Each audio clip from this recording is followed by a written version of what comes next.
तो उसमें भानगढ़ किले का नाम सबसे ऊपर आता है। राजस्थान में मौजूद इस 500 साल पुराने किले का लोगों में कुछ ऐसा खौफ है कि यहाँ पर लोग दिन में भी जाने से कतराते हैं और यहाँ तक कि कहा जाता है कि रात के समय में जो कोई भी इस किले में जाता है वो फिर कभी भी वापस लौटकर नहीं आता।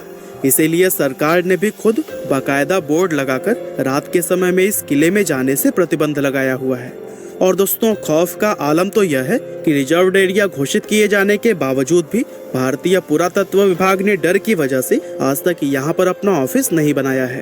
तो फिर भानगढ़ के इस किले का इतिहास क्या है और आखिर क्यों आज इसको इतना ज्यादा खौफनाक और भुतहा माना जाता है, ये सब हम हमारी आज के इस वीडियो में आपको बताने वाले हैं। दोस्तों, भानगढ़ के इस किले का निर्माण आमेर के शासक राजा भगवान दास ने सन 1573 में अपने छोटे बेटे माधो सिंह के लिए करवाया था।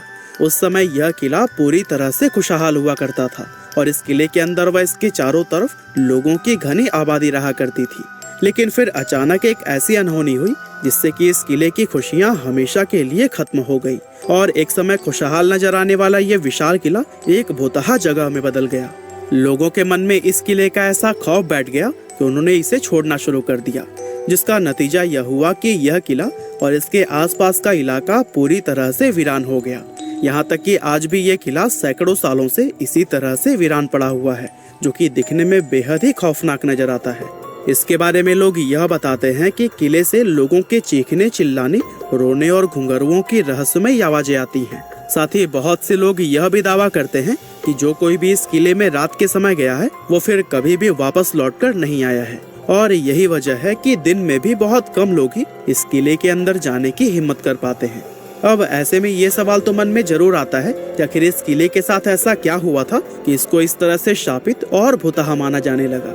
असल में इस किले के हॉन्टेड होने के पीछे लोगों द्वारा एक नहीं बल्कि कई अलग अलग कहानियां बताई जाती हैं। लेकिन उन सभी में सबसे फेमस, जिस पर लोगों द्वारा सबसे ज्यादा भरोसा किया जाता है, वो है राजकुमारी रत्नावती की कहानी। कहते हैं कि जब इस किले का निर्माण करवाया गया था तब इसमें रत्नावती नाम की एक बेहद खूबसूरत राजकुमारी रहा करती थी। उस समय राजकुमारी रत्नावती की उम्र 18 साल थी और उनकी खूबसूरती की चर्चाएं दूर दूर तक हुआ करती थी। उनकी सुंदरता की वजह से ही बहुत से अलग अलग सियासतों के राजकुमार उनसे शादी करने की इच्छा रखते थे, जिसके चलते अक्सर ही राजकुमारी रत्नावती के लिए शादी के प्रस्ताव आते ही रहते थे। लेकिन राजकुमारी ने तब तक किसी के भी प्रस्ताव को स्वीकार नहीं किया था। अब एक बार राजकुमारी अपनी कुछ सहेलियों के साथ खरीदारी के लिए बाजार गई हुई थी और बाजार में वो इत्र की एक दुकान पर रुकी और वहाँ से अपने लिए इत्र खरीदने लगी। इतने में ही उस दुकान से कुछ दूरी पर खड़े सिंघिया सेवड़ा नाम के एक व्यक्ति की नजर राजकुमारी पर पड़ी।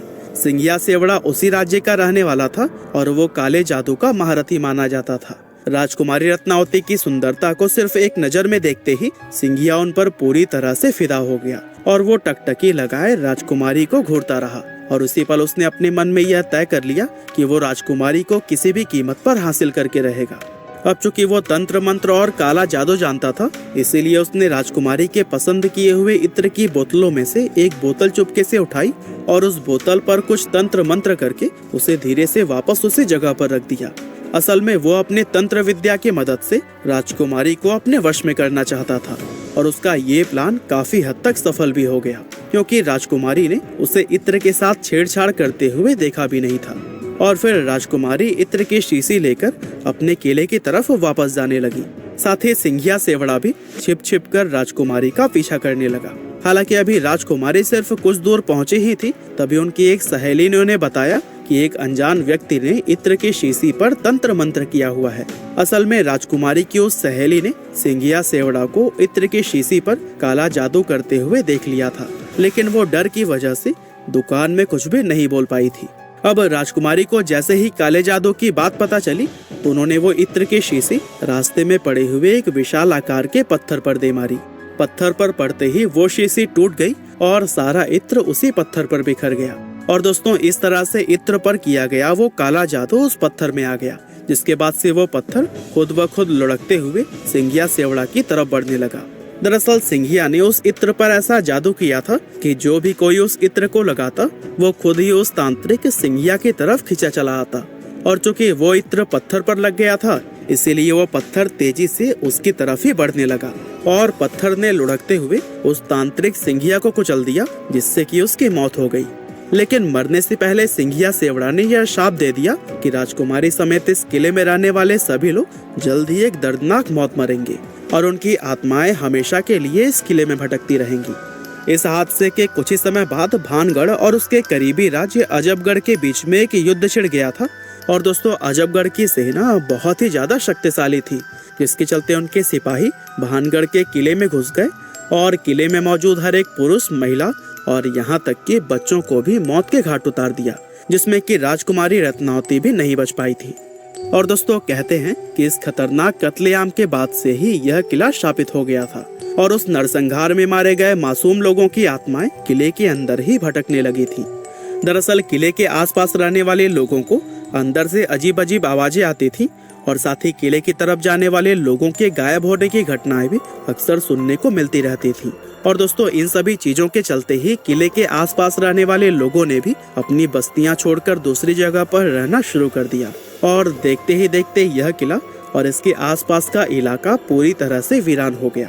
इसके अलावा दोस्तों, इस किले के भुतहा होने के पीछे एक और कहानी यह भी बताई जाती है कि जिस समय यह किला बनाया जा रहा था, तब इस किले की जमीन के पास ही बाबा बालकनाथ नाम के एक साधु रहा करते थे।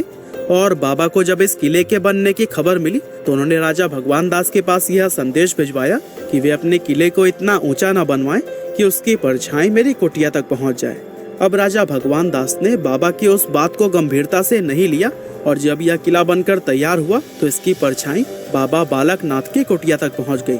और दोस्तों, उस परछाई को देखकर बाबा क्रोधित हो गए और गुस्से में उन्होंने श्राप दिया कि भानगढ़ पूरी तरह से तबाह हो जाएगा। और दोस्तों, बहुत से लोग आज यह भी मानते हैं कि भानगढ़ किले की यह हालत बाबा बालकनाथ के उसी श्राप की वजह से ही हुई है।